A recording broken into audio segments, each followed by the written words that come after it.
नमस्कार विद्यार्थ्यांनो, सहज शिक्षण यूट्यूब चॅनलवरती पुन्हा एकदा मनपूर्वक स्वागत। आज आपण बघत आहोत इयत्ता 10वी विषय घेत आहे मराठी कुमार भारती आणि यामधील 5.1 हा जो पाठ आहे बालसाहित्यिका गिरिजा कीर हे त्यांनी स्थूल वाचन दिलं आहे आणि यावरचा जो काही संपूर्ण स्वाध्याय आहे हा आपण आजच्या या व्हिडिओमध्ये बघणार आहोत। तर याच्या आधीचे सुद्धा जे चॅप्टर्स आहेत, जे काही कविता आहेत, याचे स्वाध्याय हे ऑलरेडी आपल्या चॅनलवरती अपलोड केलेले आहे। त्यासाठी वेगळी प्लेलिस्ट बनवली आहे, त्या प्लेलिस्टमध्ये तुम्हाला ते सर्व स्वाध्याय बघायला मिळतील। तर चॅनलवरती तुम्ही नवीन असाल तर चॅनलला पटकन सबस्क्राइब करून घ्या। खाली जो बेल आयकॉन दिसतो याच्यावरती पर्यंत प्रेस करा, सो दॅट इथून पुढचे सुद्धा जे स्वाध्यायाचे व्हिडिओ जेव्हा मी अपलोड करीन त्याचे नोटिफिकेशन मिळेल, तेही बघता येतील। आपण सुरुवात करतो आहोत स्वाध्यायातील प्रश्न पहिला। आकृती पूर्ण करा आणि यामध्ये साहित्यिक गिरिजा कीर यांच्या साहित्याची वैशिष्ट्ये आणि त्यामध्ये विचारलं आहे कथा। तर या आकृतीमध्ये आपल्याला पूर्ण करण्यास सांगितलेलं आहे। इथे पहिलं येणार माणुसकीचे दर्शन घडते, काठवाचकांना खिळवून ठेवतात आणि तिसरं येणार वास्तववादी चित्रणावर भर। ठीक आहे, तर अशा पद्धतीने ही आकृती आपण पूर्ण केली आहे। परीक्षेमध्ये हा प्रश्न 2-2 मार्कांसाठी अशा प्रकारचे प्रश्न विचारले जातात। याचप्रमाणे पुढचा सुद्धा विचारला आहे चरित्रे। तर यानुसार आपण आकृती पूर्ण करू आहोत। पहिला, प्रत्येक चरित्रात महत्वाचा विचार मांडलेला आहे। त्यानंतर येईल मुलांना पचेल, रुचेल अशी सोपी, हृदयाला हात घालणारी भाषा आणि तिसरं आहे महान लोकांचे कार्य समजावून घेऊन तशी कृती करण्याची प्रेरणा देण्याची शक्ती। ठीक आहे, तर हे तिन्ही पॉइंट्स आपण इथे कंप्लीट केले। पुढील प्रश्न दुसरा, टिपा लिहा। यामध्ये गिरिजा कीर या ज्या बालसाहित्यिका आहेत यांच्या बालनाटिकांचे विशेष। तर याचं उत्तर बघा, गिरिजाबाईंनी बालकांसाठी सुद्धा लक्षणीय साहित्य निर्मिती केली। त्यांनी 9 ते 12 वर्ष वयोगटासाठी आणि खास बालवर्गासाठी म्हणजे सुमारे 5 वर्ष ते 9 वर्ष यांच्यासाठी नाटिका लिहिल्या। बालकांचे वय लक्षात घेऊन त्यांनी साध्या, सोप्या व जोडाक्षर विरहित बालनाटिका देण्याचा प्रयत्न केला। गिरिजाबाईंच्या बालनाटिकाचे त्या काळच्या तुलनेत एक खूप महत्वाचे वैशिष्ट्य आहे। साधारणपणे लहान मुलांना अद्भुत रम्य व चमत्कारावर आधारित कथानके आवडतात असा समज असतो, पण गिरिजाबाईंनी या समजाला छेद दिला। त्यांनी वास्तवावर आधारित बालनाटिका लिहिल्या। मुलांचे भावविश्व व त्यांच्या गरजा यांना प्राधान्य देऊन बालनाटिका लिहिल्या। त्यांच्या बालनाटिकांचे आणखी एक वैशिष्ट्य म्हणजे त्यांची चित्रदर्शी शैली। त्यांच्या नाटिकामधला प्रसंग समोर जिवंतपणे घडत आहे असं वाटत राहते। त्यामुळे त्यांच्या बालनाटिका पाहताना प्रेक्षक खिळून बसतात। एकंदरीत त्यांच्या बालनाटिका वैशिष्ट्यपूर्ण आहेत। तर इथं आपण या प्रश्नाचं उत्तर अशा पद्धतीने दिलं आहे। यातीलच दुसरा येडबंबू डब्बू या गिरिजा कीर यांच्या बालकादंबरीतील विनोद। तर ही जी या नावाची येडबंबू डब्बू ही जी बालकादंबरी आहे ही थोडक्यात या स्थूल वाचनामध्ये आपल्याला दिलेली आहे। तर त्यातला जो विनोद आहे हा आपल्याला इथं लिहायचा। आणि उत्तर, कोणाला दुःखी ठेवू नये असा आईने डब्बूला उपदेश केला होता। डब्बूने तो शिरोधार्य मानला। व्यायांना देण्यासाठी ठेवलेले मिठाईचे ताट डब्बूने भिकाऱ्यांना वाटले. भिकाऱ्यांना अर्थातच प्रचंड आनंद झाला. पण घरातली मंडळी खूप कातावली. आईचा उपदेश डब्बूने अक्षरशः पाळला. भिकारी म्हणजे माणसेच, त्यांना तरी दुःखी का ठेवावे असा व्यापक विचार त्याने केला. पण लोक जेव्हा असा व्यापक विचार मांडतात तेव्हा त्यांच्या मनात खराखुरा व्यापक विचार नसतो.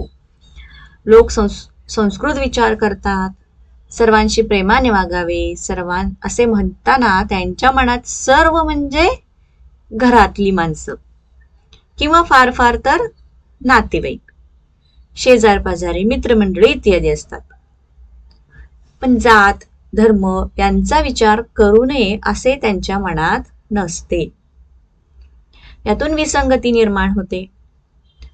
डब्बू स्वतःच्या वागण्यातून समाजातील ही विसंगती दाखवून देतो. यामुळेच इथे विनोद निर्माण होतो आणि तोच इथे या बालकादंबरीमध्ये दिला आहे.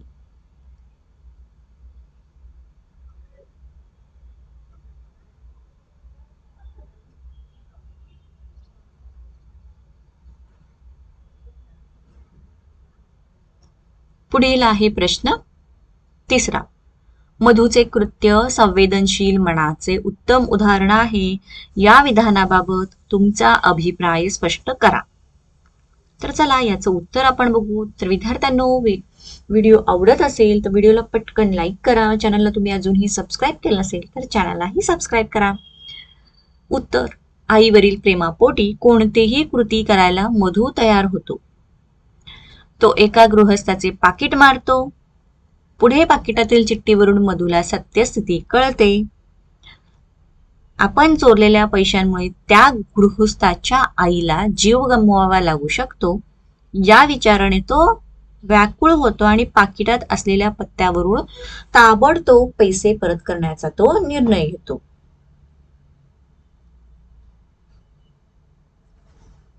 त्याची ही कृती त्याच्या संवेदनशील मनाचे उदाहरण आहे.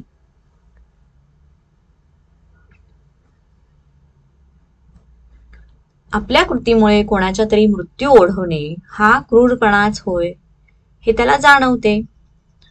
आपली जशी आई आहे तशीच दुसऱ्या व्यक्तीला सुद्धा आई असते. त्या व्यक्तीला सुद्धा स्वतःच्या आईविषयी प्रेम असणारच. आपण स्वार्थाने आंधळे होऊन फक्त स्वतःचे आईवरील प्रेम लक्षात घेतो, दुसऱ्याच्या मनाचा विचारच करीत नाही हे मधूच्या लक्षात येते. यातून त्याची तीव्र संवेदनशीलता प्रत्ययाला येते.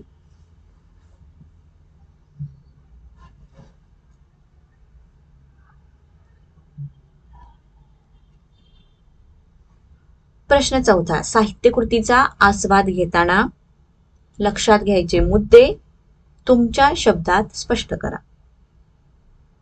आता इथे एकूण 3 गोष्टी किंवा 3 बाबी दिलेल्या आहेत, तर त्या बघूयात आपण. आपण एखाद्या कलाकृतीचा आस्वाद घेतो. आपल्याला ती कलाकृती खूप आवडते.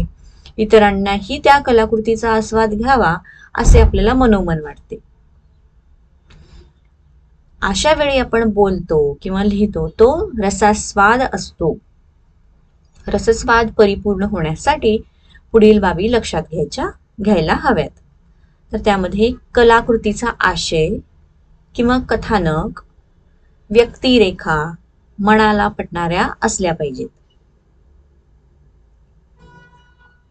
त्यांच्या स्वभावात वाचकांना किंवा प्रेक्षकांना भारावून टाकण्याची शक्ती असली पाहिजे. लेखकाची भाषाशैली, वर्णनशैली वाचनीय व प्रभावी असली पाहिजे. कथानक उत्कंठा वाढवणारे असले पाहिजे.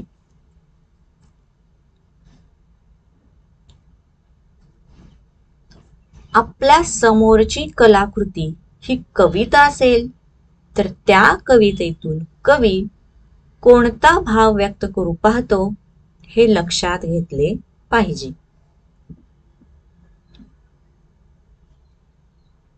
त्याला अनुसरून भाषा, अलंकार, प्रतिमा, प्रतीके इत्यादी आहेत का हे सुद्धा पाहिले पाहिजे. कवितेतून उत्कट भावना व्यक्त झाल्या पाहिजेत. आणि त्यानंतरची बाब येते कथा, कादंबरी वा नाटक असा कोणताही साहित्य प्रकार असो, साहित्यातून व्यापक मानवी मूल्य प्रकट झाली पाहिजेत. त्यातून उच्च उदांत असे संदेश त्या साहित्यातून मिळायला हवेत. या सर्व गोष्टी आपल्या रसस्वादामध्ये असल्या पाहिजेत. तर हे मुद्दे एखाद्या साहित्य कृतीचा आस्वाद घेताना आपल्या लक्षात घेण्यासारखे आहेत.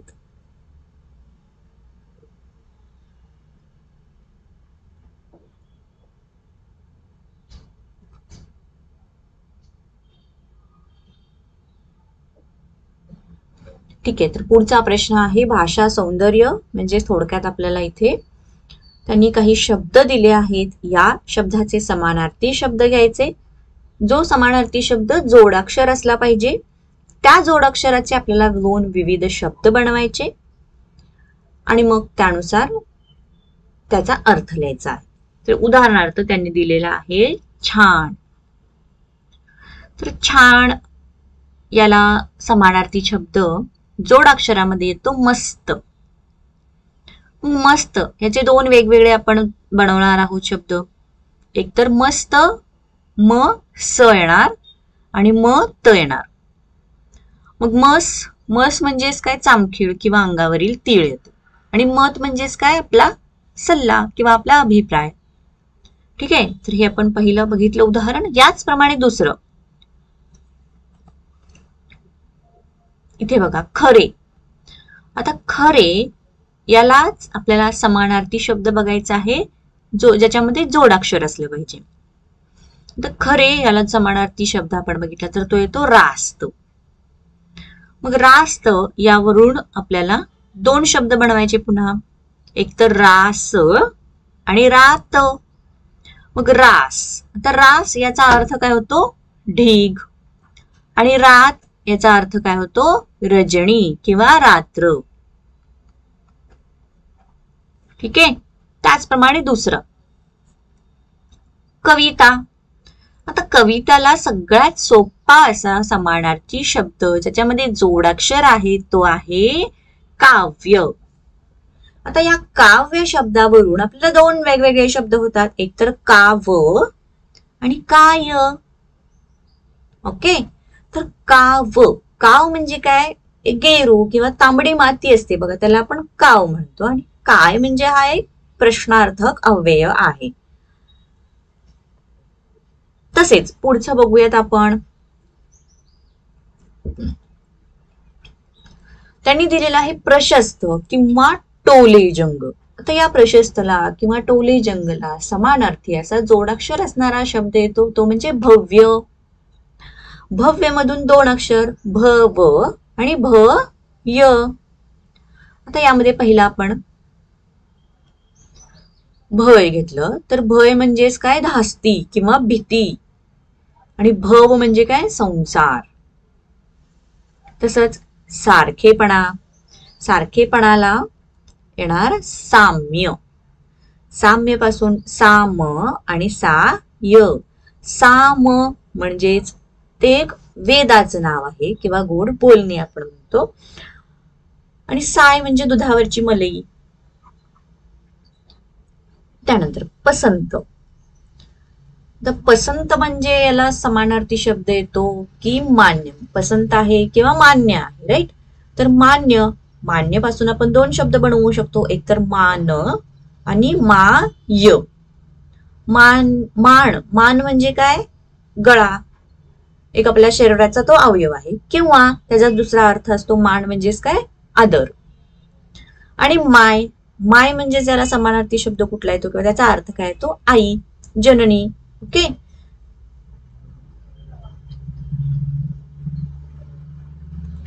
तर बघा विद्यार्थ्यांनो, इथे आपण हे प्रश्न अशा पद्धतीने सोडवलेले आहेत. तर इथेच आपला हा स्वाध्याय संपतो आहे.